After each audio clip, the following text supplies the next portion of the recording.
Hola, buen día. Agradezco mucho la invitación a dar esta ponencia titulada Nutrición y embarazo, aspectos generales para la prevención y el manejo de la obesidad. Como contenido tenemos la parte de introducción, fisiopatología, programación metabólica, complicaciones, terapia nutricional, orientación alimentaria y monitoreo. Como parte de la introducción, la Organización Mundial de la Salud define a la obesidad como una acumulación excesiva de grasa que puede ser perjudicial para la salud. Es una epidemia de origen no infeccioso que está afectando a la población en todo el mundo, proyectándose como la principal causa de muerte por sus complicaciones. Y bueno, en la edad fértil, la obesidad es la comorbilidad más común. En México se estima que la prevalencia de la obesidad durante el embarazo es del 17.6 a 27.7%. La gestación es un proceso fisiológico de trascendencia biológica y a su vez nutricional, porque es preciso un aporte de nutrientes que debe de ser adecuada tanto en cantidad como en calidad. Desde el punto de vista nutricional, el proceso de gestación debe de considerar estructura somática materna adecuada y desarrollo fetal adecuado. Sabemos que la ingesta adecuada de macro y micronutrientes durante el embarazo va a promover estos procesos, mientras que la desnutrición y la sobrenutrición pueden estar asociados con resultados adversos en el embarazo. Aquí tenemos una imagen que nos muestra cómo el 10.4% de los mexicanos siguen un plan de alimentación para mantener un buen estado de salud, mientras que pues vemos que en México se encuentra en el ranking mundial de mayor población con sobrepeso y obesidad. Y bueno, las causas de los malos hábitos alimenticios principalmente es la mala alimentación, la mala educación nutrimental y el sedentarismo. Dentro de la fisiopatología podemos observar que el tejido adiposo es un órgano endocrino activo. Cuando está presente en exceso puede tener efectos desreguladores sobre las vías metabólicas vasculares y en particular inflamatorias en muchos sistemas orgánicos durante el embarazo y por lo tanto pueden afectar los resultados obstétricos. Algunas complicaciones del embarazo relacionadas con obesidad, estos pueden aumentar la gravedad, pueden aumentar con la gravedad cuando la obesidad pues va en aumento, ¿verdad? Entonces aquí podemos ver cómo la obesidad en la patogenia de estos resultados puede resultar con resultados adversos. El embarazo se asocia con un significativo aumento de los niveles de estrógeno, progesterona, prolactina, cortisol, hormona del crecimiento y los índices de estrés oxidativo de factor de necrosis tumoral alfa y la leptina. Vemos cómo la reducción de la adiponectina desde el segundo trimestre intensifica la resistencia a la insulina para facilitar la alimentación fetal. Y bueno, esta prevalencia varía de entre el 1 y 14% durante el embarazo. La diabetes mellitus gestacional es una de las enfermedades metabólicas más frecuentes asociadas con el embarazo que lleva complicaciones maternas y perinatales.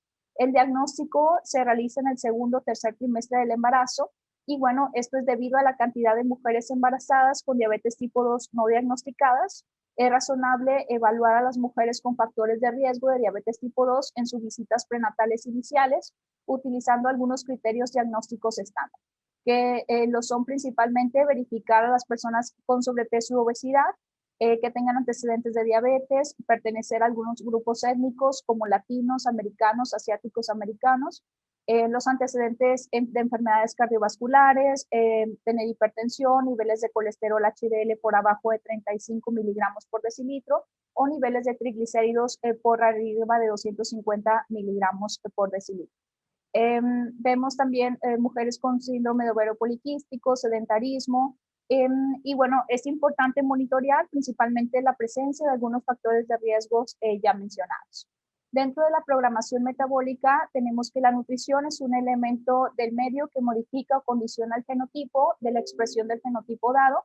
Y bueno, la diabetes mellitus tipo 2 es más frecuente en pacientes cuya madre sufre desnutrición crónica durante el embarazo y la hipercolesterolemia se presenta más en edades tempranas en hijos de madres con dietas mal balanceadas. Entonces aquí vemos la modulación de la epigenética que puede deberse a situaciones proinflamatorias, sensibilidad a la ganancia de peso, insomnio, cuestiones ambientales, la exposición a algunos virus, abusos de sustancias tóxicas como el tabaco, drogas, cuestiones también del ejercicio. Y bueno, parte importante de la microbiota, que si vemos que al final del embarazo el número de proteobacterias disminuye y aumenta las acinetobacterias y enriquecimiento bacteriano. Estos cambios son más pronunciados en las mujeres embarazadas con obesidad o sobrepeso. Vemos como el medio ambiente nutricional materno-fetal, vemos que hay una restricción nutricia en la cuestión de cuando se presenta una restricción nutricia, diabetes gestacional u obesidad, hay una reprogramación materno-fetal metabólica, aumenta el almacenamiento, disminuye la oxidación y hay ciertas ventanas críticas en la organogénesis, tanto en el tejido adiposo, en el músculo, hígado, páncreas, la cuestión de los sistemas cardiovasculares y el cerebro. La intervención nutricional y el ejercicio, pues es el primer paso en la cuestión del tratamiento. Dentro de las complicaciones, vemos que las mujeres embarazadas con obesidad pues tienen un mayor riesgo de sufrir una serie de complicaciones maternas y perinatales y los riesgos se amplifican con el aumento de la gravedad de la obesidad. Tenemos aquí algunos ejemplos como la hipertensión gestacional, preeclampsia, diabetes gestacional, partos prematuros y bebés grandes para la edad gestacional. Vemos que después del parto, los hijos de las madres con obesidad tienen un mayor riesgo de obesidad infantil y adulta. Y bueno, se recomienda mucho el asesoramiento sobre los riesgos del embarazo, una dieta saludable, ejercicio y la derivación con un nutriólogo para controlar la pérdida y el aumento de peso gestacional. Dentro de la terapia nutricional, la Academia de Nutrición y Dietética recomienda que la terapia proporcione una nutrición adecuada para promover el bienestar fetal y materno, proporcionando niveles de energía adecuados para el aumento de peso, tanto adecuados durante el embarazo. Es importante los cambios del estilo de vida, que es un componente esencial y suficiente para el tratamiento de muchas mujeres. Entonces es importante lograr nuestros objetivos, principalmente para prevenir las complicaciones ya mencionadas durante la presentación, para tener este control dentro de la terapia nutricional. ¿Qué es lo que se maneja? Pues vemos que se debe de proporcionar una ingesta adecuada de calorías para promover la salud fetal y neonatal materna, promover un aumento de peso gestacional apropiado. Y bueno, es importante también verificar la cantidad y la calidad de los alimentos. Y bueno, dentro de la ingesta diaria recomendada para mujeres embarazadas se recomienda un mínimo de 175 gramos de carbohidratos, un mínimo de 71 gramos de proteínas y 28 gramos de fibra. En la práctica clínica, las mujeres a menudo requieren alrededor de 1.800 a 2.500 kilocalorías al día. Aquí vemos una tabla de la ganancia de peso durante el embarazo según el IMC pregestacional, en donde nos menciona la clasificación del estado nutricional pregestacional. Vamos a centrarnos en la cuestión de la obesidad, como un IMC mayor a 30, la ganancia de peso está en entre 5 y 9 kilogramos. Y bueno, es importante vigilar el estado nutricional antes y durante la gestación. En esta tabla observamos las recomendaciones de la ingesta calóricas por kilogramo de peso antes del embarazo basados en el IMC antes del embarazo. Aquí vemos cómo nos vamos a enfocar también con la obesidad. Se manejan de 22 a 24 kilocalorías por kilo a una reducción del 30 a 33% de las necesidades energéticas diarias y una obesidad mayor a un IMC de 40 kilogramos por metros al cuadrados. El requerimiento calórico es de 12 a 14 kilocalorías kilo día del peso actual del embarazo y una ingesta mínima debe de ser de 1.600 a 1.800 kilocalorías para prevenir algunas complicaciones. No se recomienda aumentar las calorías durante el primer trimestre. Las pacientes que aumentan excesivamente durante el primer trimestre a menudo conduce a un aumento del peso gestacional. Se recomiendan 340 kilocalorías al día adicionales por encima de los niveles previos del embarazo durante el segundo trimestre y 452 kilocalorías diarias adicionales por encima de los niveles previos al embarazo durante el tercer trimestre. Muchas mujeres necesitarán un ajuste individualizado. Es importante, la cuestión energética varía según la actividad física de la paciente, la edad, el peso, la altura, por lo que las recomendaciones deben individualizarse. Es importante incluir muchas frutas, verduras frescas, principalmente por los antioxidantes, algunos granos integrales, productos lácteos bajos en grasa, fuentes de proteína, y también se aconseja bajo consumo de productos a base de carbohidratos simples, por ejemplo, o productos industrializados. Dentro de los hidratos de carbono, las recomendaciones son de 35 hasta el 50% de la ingesta calórica total. La fibra de 30 gramos al día en forma de granos, frutas y hortalizas, grasas del 30 al 40% de la ingesta energética, proteínas del 20 al 25%.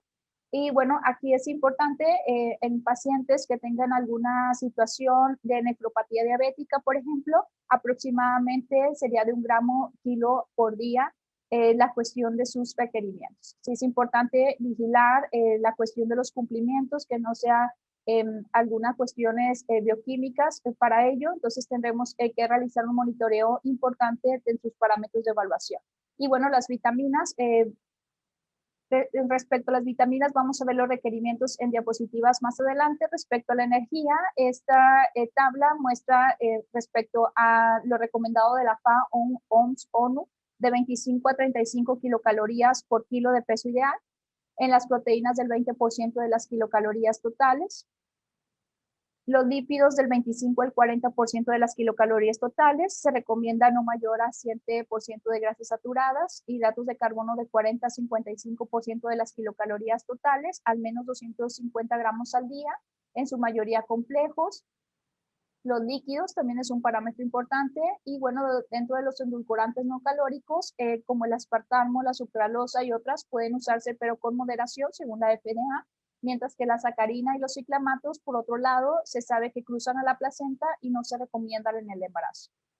Dentro de la orientación alimentaria, vemos que el plan nutricional de las mujeres embarazadas pues debe incluir 3 comidas y de 2 a 4 refrigerios, dependiendo de los ajustes individualizados. También es importante modificaciones de los estilos de vida respecto a realizar los tiempos de comida de manera más tranquila, sin prisas, y la masticación también de manera correcta. El ejercicio incrementa la masa muscular, favorece el control glucémico, incrementando la sensibilidad de la insulina. Se recomienda la realización de actividad física aeróbica por periodos de 30 minutos. Y bueno, aquí se aconseja actividades de manera moderada, no violenta. Estos pueden ser como caminata, natación, bicicleta, yoga. Hay bastante evidencia respecto a la situación de la suplementación. Dentro de por ejemplo, el ácido fólico, que sabemos que es esencial en la síntesis del DNA y cuyo déficit podemos ver defectos del tubo neural. Las dosis antes del embarazo manejan 400 microgramos al día y durante el embarazo 800 microgramos al día. También tenemos el calcio, que es necesario para los procesos de depósito óseo, agregar 1000 microgramos al día.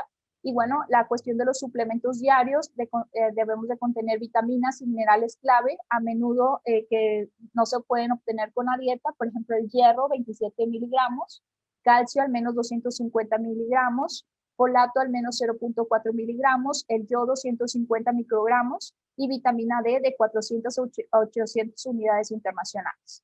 Además, es importante ingredientes clave como vitaminas A, E, C, complejo B y zinc. También se muestra evidencia respecto al omega 3, debido a que reduce las emisiones de las citoquinas inflamatorias en una dosis de 2 a 4 gramos. Los probióticos, que estos pueden controlar la difusión intestinal, y los prebióticos, que también disminuyen la cantidad de enzimas microbianas intestinales. Podemos dar orientaciones alimentarias a las pacientes respecto a alimentos ricos, por ejemplo, en vitamina C, algunas fuentes de hierro hemo y no hemo, que las no hemo principalmente están en cereales enriquecidos. Y bueno, también dar orientación respecto a la combinación de estos productos, ¿verdad? Recordemos que también es importante la combinación, por ejemplo, de leguminosas y cereales, que en su fuente nos dan una buena fuente de proteínas, y la vitamina C y el hierro para aumentar la cuestión de su absorción. Entonces, dar este tipo de orientaciones pues nos ayudan a que la paciente pues tenga toda la información necesaria. Es importante incluir al menos un alimento en cada uno de los 3 grupos, que son las frutas y verduras, alimentos de origen animal y cereales. De preferencia, comer verduras y frutas en abundancia e incluir los cereales, principalmente combinados con semillas de leguminosas.